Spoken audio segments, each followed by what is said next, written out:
Hello అండి. నేను మహా. అక్కలా చదవట్లేదని నాన్న వేరే స్కూల్‌లో వేస్తే, తన టాలెంట్‌కి పదును పెట్టుకున్నారు. భర్త ఉద్యోగానికి రాజీనామా చేస్తే, కుటుంబ బాధ్యత స్వీకరించారు. కొడుకు సినిమాల్లో ట్రై చేస్తుంటే దగ్గరే ఉండి ఎంకరేజ్ చేశారు. పరిస్థితులు ఎలా ఉన్నా వాటికి అనుకూలంగా మార్చుకున్నారు. అందుకే ఈరోజు మన ముందున్నారు గీతా భాస్కర్ గారు. Teacher, skills trainer and CEO of Ind Fame visual arts. Hello ma'am. Hello Maha. Ma'am, ఈరోజు షోలో మనం జెండర్ స్టీరియోటైప్స్ గురించి మాట్లాడుకుందాం. సో అమ్మాయి ఇలాగే ఉండాలి, అబ్బాయి ఇలాగే ఉండాలి అని అంటూ ఉంటారు. సో ఇది ఆడవాళ్ళ పని, ఇది మగవాళ్ళ పని అంటూ ఉంటారు. ప్రత్యేకంగా ఇలా ఉండటం మంచిదేనా? హ్యూమన్ని హ్యూమన్గా చూడాలి అంటే కోర్స్ మగవాళ్ళు చేసే పనులు కొన్ని ఉంటాయి, లేదనేది కాదు. వాళ్ళు కొంచెం హెవీ వెయిట్స్ అన్నీ లిఫ్ట్ చేయగలుగుతారు. ఆడవాళ్ళని చెయ్యలేరు అనేది కాదు, కానీ చెయ్యొద్దు అని అంటారు. అంటే మా కాలంలో అంతే అనమాట. ఇప్పుడైతే వెయిట్ లిఫ్టింగ్ అంతా చేస్తున్నారు కదా. అంటే ఈ బిందెలంతా ఎక్కువ పెద్దది మొయ్యొద్దు, చెయ్యొద్దు అంటే there is a technique of taking it also అని అనిపిస్తుంది నాకు.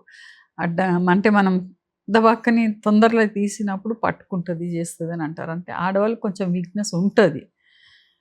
But coming to anything, profession కానీ ఏ పని కానీ వీళ్ళు ఇదే చేయాలి, వాళ్ళు అది చేయొద్దు, వాళ్ళు ఇది చేయొద్దు అని అంటే తప్పు.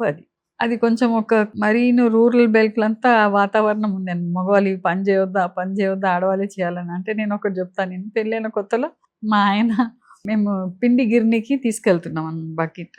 నేను పట్టుకున్నా, నేను తరుణ్ని పట్టుకున్నాను, దీన్ని పట్టుకోండి కాసేపు అని అంటే, నేను ఇంజనీరా అడ్డగాడిదినా నేను నన్ను నన్ను పట్టుకోమంటావు. చూసేటోళ్ళు ఏమనుకుంటారని, చూసేటోళ్ళు అనుకునేది కదా, అదే నీ భార్య కదా సహాయం చేస్తావని. అంటే ఆ లెవెల్లో ఉండే అనమాట. దాని తర్వాత ఆయన ఈ స్టార్టెడ్ కుకింగ్, ఈ started doing so many things అనమాట. చేంజెస్ వస్తాయి, ఎట్లయినా చేంజెస్. ఇనిషియలీ అట్లా ఉండేదన్నమాట. అంటే వాళ్ళకి ఆడవాళ్ళు ఉండగా వాళ్ళకి ఎందుకు పని చెప్తావు, నేను చేస్తాను, చేయొద్దు అట్లా అనేసి. అంటే మా దగ్గర కూడా ఎంత మోడర్న్గా పెరిగినా కానీ మా తాత కొంచెం ఇది ఆ మేల్ చావనిజం ఉండేదన్నమాట. అమ్మమ్మ అన్ని చేసేది, నాయనమ్మని చూసిన నేను. తాత ఉయ్యాల్లో కూర్చొని అది కమాండ్ చేయడం, పెట్టడం, అవి ఆ కాలంలో ఉంది. కానీ ఈ కాలం నడవదు అట్లా కూర్చుంటే కూడా. ఇప్పుడు అందరూ అన్ని వర్క్స్ చేస్తే డిఫరెన్సెస్. అవును, ఇప్పుడు ఆఫీస్ వర్క్ అంతా ఆడవాళ్ళు చేస్తలేరు, పోతలేమో. మగవాళ్ళు చేసే పనులన్నీ మనం చేస్తున్నాం కదా. సో వాళ్ళు కూడా షేర్ చేసుకొని చేస్తే మంచిదే. అందరూ అన్ని నేర్చుకుంటే మంచిది. సో మీరు ఎప్పుడైనా పర్సనల్ గా ఈ డిస్క్రిమినేషన్ అనేది ఫేస్ చేశారా? ఒకళ్ళు చేస్తే ఎలా హ్యాండిల్ చేశారు? ఇట్లనే పోయేటప్పుడు తర్వాత అర్థం చేసుకున్నాను నేను. ఇంకా వల్ల నేనే పట్టుకొని పోయేదన్నమాట. ఇంకా నేనే చేయడం మొదలు పెడితే మళ్ళీ చూసినాను, చూసి మెల్లగా ఓకే హెల్ప్ చేయాలి, పెట్టాలి అన్న మెంటాలిటీ వస్తుంది అనమాట. అందుకని చెయ్యి అని చెప్పేదానికని, అంటే మనమే చేసినామంటే చూసి వాళ్ళు నేర్చుకుంటారు, చేస్తారు. ప్రొఫెషనల్గా డిస్క్రిమినేషన్ ఉంటుంది. అంటే ఇప్పుడు ప్రొఫెషనల్గా నేను వచ్చి టీచింగ్లో ఉన్నాను కాబట్టి ఎక్కువ లేడీసే డామినేట్ చేస్తారు అక్కడ, మగవాళ్ళు కొంచెం తక్కువనే అనమాట. అంటే ఇప్పుడు పీటీ క్లాస్లో ఫిజికల్ ఇన్స్ట్రక్టర్స్ అంతా ఎక్కువ మగవాళ్ళు ఉంటారు, కానీ ఆడవాళ్ళు కూడా ఇప్పుడు ఉన్నారు, లేడీస్ కూడా చేస్తున్నారు అనమాట. వీళ్ళు లేడీస్ జెంట్స్ అన్న డిస్క్రిమినేషన్ నాకైతే ఇప్పుడైతే కనబడతలేదు ఎక్కడ.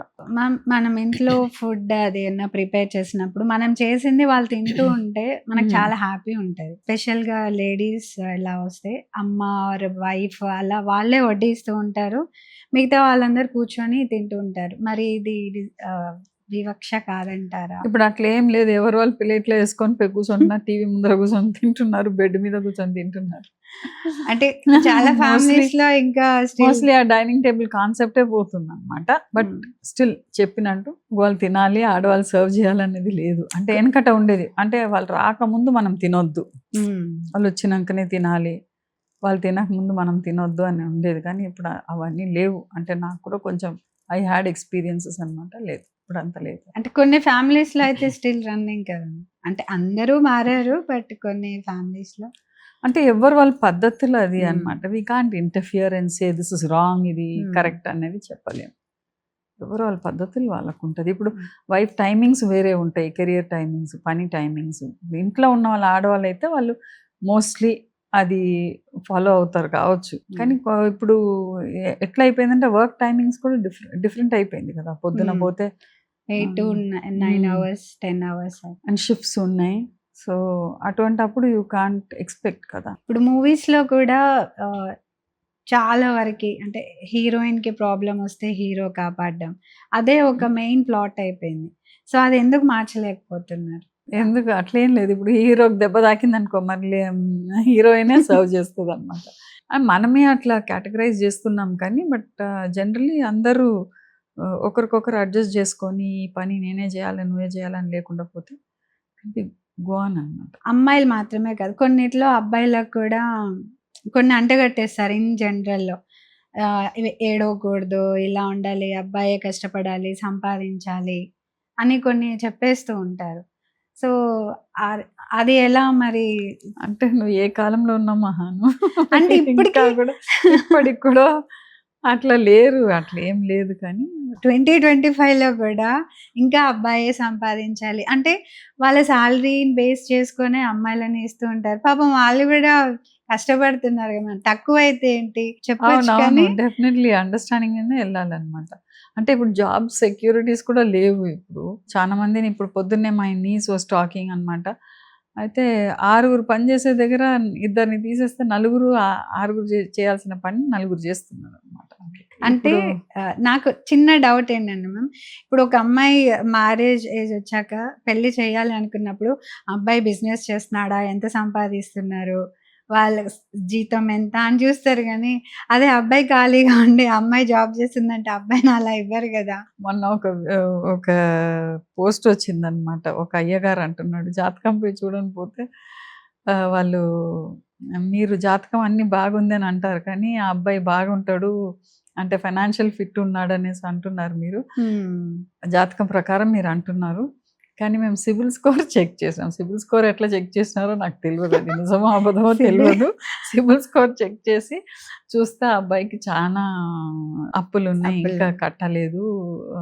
అంటే అంత మంచిగా అనిపియలేదు. మా అమ్మాయిని ఎట్లా ఇస్తామని అని అంటున్నారు. అన్నీ మంచిగా అన్నీ చేసినాక ఏదో లాస్ వచ్చిందనుకోండి ఏం చేస్తారు అప్పుడు? పేరెంట్స్ మాత్రం చేసేటప్పుడు ఒక లెవెల్‌కైనా చూస్తారనమాట. ఎందుకంటే వాళ్ళకి they want the daughter to be happy అనేసే అవును. చూస్తారు. లేదనేది కాదు.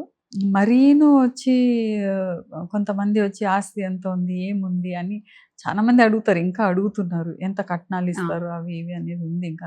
ఇంకా పూర్తిగా అవి పోలేదనుకోండి. అంటే ఇప్పుడు ఏ స్టేజ్‌కి వచ్చేసిందంటే పెళ్ళే వద్దని అంటున్నారు అందరూ. ఇప్పుడున్న సిట్యుయేషన్స్‌కి అసలు మ్యారేజ్ అంటేనే ఓపికలు లేవు. ఇంకో చిన్న ఎగ్జాంపుల్ మ్యామ్. అంటే అడ్వర్టైజింగ్ విషయానికొస్తే, అంటే అసలు ఫీమేల్‌కి సంబంధించినవి కాకపోయినా గాని, మెన్ ప్రొడక్ట్స్ అయినా సరే వాటిని ఫీమేల్ అని వాళ్ళనే తీసుకుంటారు. ఇది నాకు చిన్నప్పటి నుంచి అర్థం కాని విషయం. ఎందుకంటారు? అంటే నువ్వు చిన్నప్పుడు చూసినావు కావచ్చు కానీ, ఇప్పుడైతే ట్రెండ్స్ ఆర్ చేంజింగ్. అంటే జనరల్లీ ఏందనంటే లేడీస్ ఇంకా కొంచెం గ్రేస్‌ఫుల్ ఉంటారు. కలర్స్ ఎక్కువ ఏసుకోవచ్చు. అట్లా అనేసి ఒక అట్రాక్టివ్ ఉంటారు అన్నమాట. ఇప్పుడు పంచెలు కొనడానికెళ్ళే యాడ్స్ గూడా లేడీస్‌నే ఏం లేదు. ఇప్పుడు చీరలతోటి పంచలు కట్టుకొని చాలా బాగా చేస్తున్నారనమాట. అఫ్‌కోర్స్ చాలా ట్రెండ్స్ మారుతున్నాయి. లేదనేది కాదు. ఇప్పుడు there are so many ads which take men also. కాకపోతే వాళ్ళకి కొంచెం అంత కలర్‌ఫుల్‌గా చేసుకోలేరు. మనకు కొంచెం ఫ్లెక్సిబిలిటీస్ ఉన్నాయన్నమాట. రైట్ ఫ్రమ్ జ్యువెలరీ నుంచి మొత్తం అన్ని లిప్‌స్టిక్ అవి ఇవి ఎవ్రీథింగ్ ఈజ్ కలర్‌ఫుల్ అన్నమాట. ఫీమేల్ అంటేనే ఒక అట్రాక్షనే ఉంటది. అదే మనం బర్డ్స్‌లో తీసుకుంటే ఇప్పుడు పీకాక్ అన్నది అట్రాక్షనే కదా! మనం పోయి పీహెన్‌ని పోయి చూద్దామా మనం? చూడలేము. అంతే. మన హ్యూమన్‌లోనే కలర్‌ఫుల్‌గా ఉంటాం గాబట్టి లేడీస్. అండ్ ఇంకోటి మ్యామ్, క్లాసికల్ డాన్స్ విషయానికొస్తే గర్ల్స్ చేస్తేనే బావుంటుందంటారు. అంటే చాలా వరకి మోస్ట్‌లీ అంటే మెన్స్ తక్కువ అందులో. అండ్ మళ్ళీ క్రికెట్ ఏమో మెన్సే ఎక్కువ ఆడతారు. ఓన్లీ ఇప్పటికి కూడా లేడీస్ ఆడే క్రికెట్‌కి క్రేజ్ తక్కువుంటుంది. డాన్స్‌లో కూడా ఇప్పుడు మొన్న ఒక నాకొక మెసేజ్ పంపించినారనమాట. ఒక టూరిస్ట్ గైడ్ ఎంత బాగా చేస్తున్నాడంటే, ఆయన ఎక్కడ నేర్చుకున్నాడో, లేకపోతే ప్రాక్టీస్ చేసినాడో తెలవదు గానీ క్లాసికల్ డాన్సా? ఎంత బాగా నిలబడిన చోట్ల ఆయన ఎంత బాగా భరతనాట్యం గురించి యూనో శివుడు గురించి, పార్వతి గురించి ఎంత ముద్దుగా చేసినాడంటే, అభినయం గానీ, నెక్ మూవ్‌మెంట్ చాలా గ్రేస్‌ఫుల్‌గా చేశాడు. So many people are doing it అనమాట. నాకు తెలిసి ఒకతనొచ్చి ముగ్గులేస్తాడు. చాలా బాగా ముగ్గులేస్తాడు. నాకు పంపించినాడనమాట. సో, ఐ వాస్ యూనో ఇది మనమే చేస్తాం, వాళ్ళే చేయరు, మగవాళ్ళు చేయొద్దు, ఆడవాళ్ళు చేయాలి అన్నది కాదు. అండ్ మోర్ ఓవర్ ఇప్పుడు క్రికెట్‌కొస్తే ఫస్ట్ నుంచి మనకది ఒకటి ఉండిపోయిందనమాట. అట్లా. అయితే లేడీస్ కూడా బానే చేస్తున్నారు. ఇంకా it will take some time అనమాట. ఇప్పుడు ఆడ, మగ అని తేడా లేకుండా అందరూ అన్ని వర్క్స్ చేస్తున్నారు మ్యామ్. కానీ ఇంకా వీటిల్లో ఇంకా మార్పులు రావాలి. లేడీస్ కూడా ఇవి చేయాలి, జెంట్స్ కూడా ఇవి చేయొచ్చు అని ఇంకా అలా ఏమైనా ఉన్నాయంటారా? ఇప్పుడు లేదు. ఇప్పుడు జెండర్ బయాస్ అన్నది చాలా తక్కువైపోయింది. పీపుల్ ఆర్ డూయింగ్ డిఫరెంట్‌లీ అనమాట. లేడీసే డామినేట్ చేస్తున్నారు అన్నిట్లో. మొన్న ఒక మొన్ననే డిస్కషన్‌లో అన్నారు. ఇంకా ముందు ముందు ఒక 10-20 ఇయర్స్ మొత్తం లేడీస్‌దే హవా ఉంటది అన్నారు. నిజమే అంటారా? అంటే అది ఈక్వల్‌గా ఉంటే బావుంటది. ఎవరిని ఎవరు డామినేట్ చేయొద్దు అని డామినేట్ అనిపిస్తది. చేయకుండా. అంటే నేను ఒకటి చెప్తా, నేను పిట్టల్ని అబ్జర్వ్ చేసి ఉన్నా నేను. ఇంటి దగ్గర అక్కడక్కడకొచ్చి అవి నెస్ట్ హ్మ్. పెడతదనమాట. అది ఎంత బాగా అంటే మగది వచ్చి చెక్ చేస్తది, తెచ్చి పెడతది అనమాట.